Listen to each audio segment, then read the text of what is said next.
Selamat datang di konten saya. Silahkan tonton sampai habis biar nggak salah paham, terutama Kadun. Bletak! Ya, sebuah pernyataan dari, kalau boleh saya sebut, beliau adalah seorang figur yang membuat saya jadi lebih mencintai Bung Karno. Beliau adalah Pak Guntur Soekarnoputra. Ya, beberapa hari lalu yang saat ini cukup viral, yaitu bahwa ke depan presiden itu tidak harus dari keluarga Bung Karno atau tidak harus keturunan Bung Karno. Wah, ini istimewa sekali ya. Nggak salah saya juga mengidolakan figur yang jika saja sejarah ini berbeda, bisa jadi beliaulah Satrio Piningit yang sering dihembuskan masyarakat. Ya, Pak Guntur Soekarnoputra membuat pernyataan yang cukup mengejutkan ya, cukup mengejutkan. Karena yang bicara adalah anak sulung Bung Karno, anak paling tua. Ya, seorang yang bisa dibilang paling dekat dengan kehidupan sehari-hari dari Bung Karno sampai proklamator itu wafat. Maka ini pernyataan yang nggak main-main dan bisa saja mempengaruhi konstelasi politik di tanah air. Iya, pernyataan presiden nggak harus dari keluarga Bung Karno itu adalah menjawab pertanyaan dalam sesi wawancara khusus dengan Direktur Pemberitaan Tribun Network, Mas Febi Mahendra Putra, di kantornya Tribun minggu lalu. Pak Tok ya, biasa disebutnya begitu. Atau Pak Guntur ini, biasa dipanggilnya Pak Tok, menjawab semua pertanyaan dengan sangat tenang dan sederhana tanpa berbelit. Mengingatkan saya kepada salah satu cucu Bung Karno yang saya pernah kenal dulu. Guntur Soekarnoputra adalah ayah dari politisi Putih Guntur Soekarnoputri dari PDI Perjuangan. Sebagai anak sulung, anak biologis sekaligus anak ideologisnya Bung Karno, bapak bangsa kita, tentu saja Pak Guntur memiliki jiwa kenegarawan yang mumpuni, jiwa kenegarawanan yang levelnya sudah tinggi. Bagi beliau, seperti juga ayahandanya, Indonesia adalah segalanya. Luar biasa ya. Ya, meski sudah tidak muda lagi, saat ini Pak Guntur sudah berusia 78 tahun. Tapi sorot matanya masih tajam. Dan kalimat-kalimat yang meluncur seolah paduan dari ketegasan Bung Karno dan kelembutan Bu Fatmawati, ibundanya. Wah, dan pernyataan soal presiden nggak harus keluarga Bung Karno itu kemudian menginspirasi saya untuk membuat konten hari ini. Ya, sekedar sharing opini bahwa Indonesia ini memang dibentuk sejak awal oleh Bung Karno dan juga founding father yang lain sebagai sebuah negara kebangsaan. Indonesia bukan negara agama, bukan negara kerajaan, bukan kekhalifahan, tapi adalah merupakan negara yang menganut paham kebangsaan atau istilahnya nation state yang tidak didasarkan pada ajaran agama tertentu atau garis keturunan tertentu. Jadi, pernyataan Pak Guntur memang sejalan dengan apa yang dicita-citakan oleh Bung Karno dan memang secara politik, realita politik di Indonesia saat ini membebaskan siapa saja asal memenuhi syaratnya dan bisa menjadi pemimpin negeri yang kaya ini. Nah, dalam wawancara sepanjang sekitar 16 menit saya kira, banyak hal saya dapat dari pemikiran Pak Guntur Soekarnoputra ini. Misalnya ketika Pak Guntur ternyata memang sangat akrab dengan adik beliau yaitu Ibu Megawati. Sebuah cerita tentang Pak Guntur yang mengaku sempat menyarankan Bu Megawati agar tak melenceng dari ajaran Presiden pertama Republik Indonesia yaitu Bung Karno.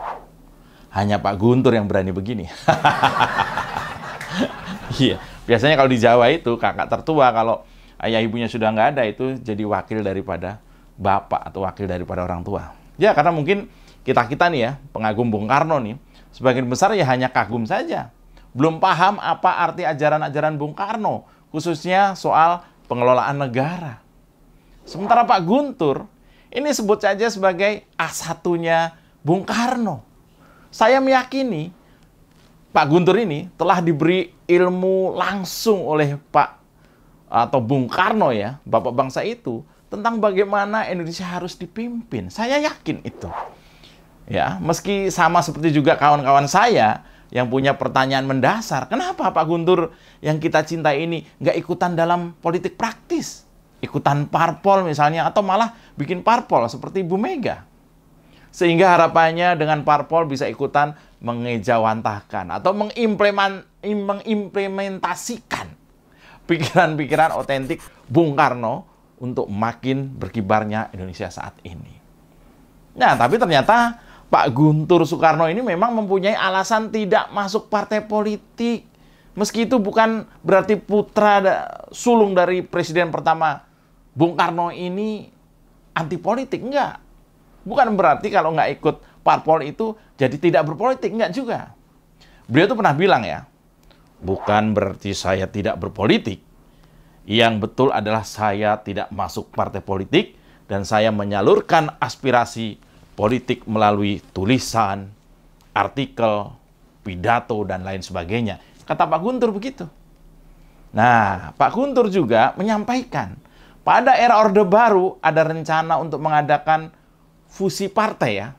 Orde Baru di awalnya itu melihat partai jumlahnya, saya nggak tahu, hampir 55 partai kalau nggak salah, itu disatukan dalam jalur-jalur tentu, namanya fusi. Saat itu Pak Guntur kebetulan menjadi juru kampanyenya PNI. PNI itu ada partainya Bung Karno, dilanjutkan oleh Pak Guntur. Nah, Pak Guntur mengaku tidak setuju dengan adanya fusi ala Orde Baru itu. Nah, dan sejak itulah Pak Guntur bertekad untuk tidak mau lagi berpartai politik. Bahkan meski putrinya beliau yaitu Mbak Putih adalah aktivis PDI Perjuangan, tapi Pak Tok ini tetap konsisten tidak mau masuk dalam naungan partai. Ini yang sulit didapat dari politisi zaman sekarang, yaitu satunya kata dan perbuatan alias konsisten. Asik banget nih ya. Selamat datang di Oposisi 69 FM, edisi Pak Guntur Soekarno Putra. Bersama saya, Mas Yoprai. Tarik bambang, sedikit disenggol lapor polisi.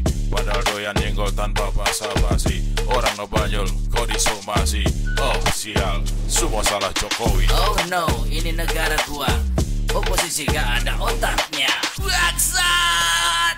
Ya, ceritanya begini bos. Putra sulung Bung Karno, yaitu Pak Guntur Soekarno Putra, belum lama ini menyampaikan pernyataan bahwa untuk menjadi presiden Indonesia ke depan, tidak harus dari keluarga atau dari terahnya Bung Karno. Wah, jelas saja statement ini menjadi pembicaraan banyak orang. Baik bicara diam-diam maupun bicara terang-terangan. Ya, kita ini kalau bicara masalah politik, kan masih ada yang takut-takutan ya. Atau antipati lah. Mendingan ngomongin jorok daripada ngomongin politik katanya. Ya, kemarin tuh ada wawancara sekitar 16 menit dari Tribun, menjawab banyak hal yang kita mungkin belum tahu. Terutama soal hubungan Pak Guntur dan adik perempuannya yang juga presiden kelima, yaitu Bu Megawati. Misalnya ketika ada pertanyaan, apakah Pak Guntur sering berdiskusi dengan Bu Mega terkait bagaimana representasi ajaran Bung Karno dicerminkan melalui PDI Perjuangan? Dengan tenang beliau menjawab bahwa ketika sebelum COVID-19, beliau memang sering main ke rumahnya Bu Mega. Tapi belakangan berhubung harus prokes dan segala macam, membuat beliau jarang ketemu. Dan kalau toh ketemu seperlunya saja.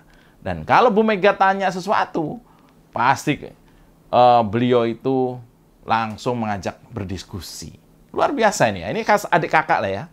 Meski nggak ketemu, tapi komunikasinya saya yakini jalan terus.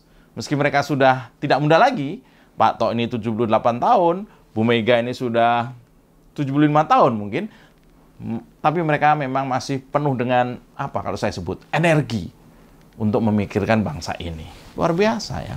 Bahkan tak jarang Pak Guntur memberi saran atau masukan. Misalnya ketika menyarankan Ketua Umum PDI Perjuangan Bu Mega agar tak melenceng dari ajaran ayah mereka, yaitu Presiden pertama Republik Indonesia Bung Karno. Wah, semoga kedua tokoh bangsa ini panjang usia ya. Dan sering memberikan wejangan kepada generasi saya, generasi Anda. Kemudian juga yang lebih utama itu dapat menularkan nasionalismenya untuk anak cucu kita semua. Ya, agak flashback sedikit ke belakang, Pak Guntur ini mengaku kerap mengalami tekanan dari rezim Orde Baru dulu, saat masih aktif di parpol. Bahkan ketika masih aktif dalam partai PNI, kalau kampanye di Jakarta atau di daerah itu pasti didatangi aparat. mengusir katanya. Ngeri ya. Pengalaman pahit itu sudah dirasakan dalam kehidupan politiknya. Kemudian membuat Pak Guntur ini enggan lah istilahnya, atau males, atau udah nggak mau lagi lah masuk parpol sejak awal tahun 70-an. Sampai sekarang. Nah, dalam pernyataan beliau kemarin soal untuk menjadi Presiden Indonesia, ibaratnya tidak perlu ada darah biru Bung Karno. Adalah cerminan betapa Pak Guntur ini telah purna sebagai guru bangsa. Yang tidak melulu memikirkan soal darah, tapi lebih kepada kepentingan bangsa dan negara. Lalu disambung bahwa kandidat presiden hendaknya adalah sosok nasionalis yang memiliki basis massa yang kuat.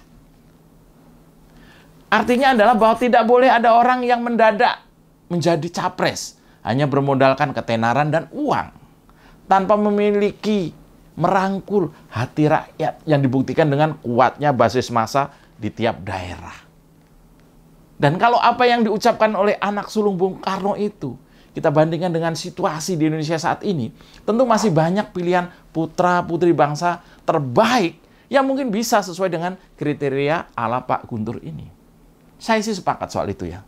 Tinggal kita nih, rakyat awam kita ini, anak bangsa kebanyakan, sebagai penentu arah sejarah bangsa.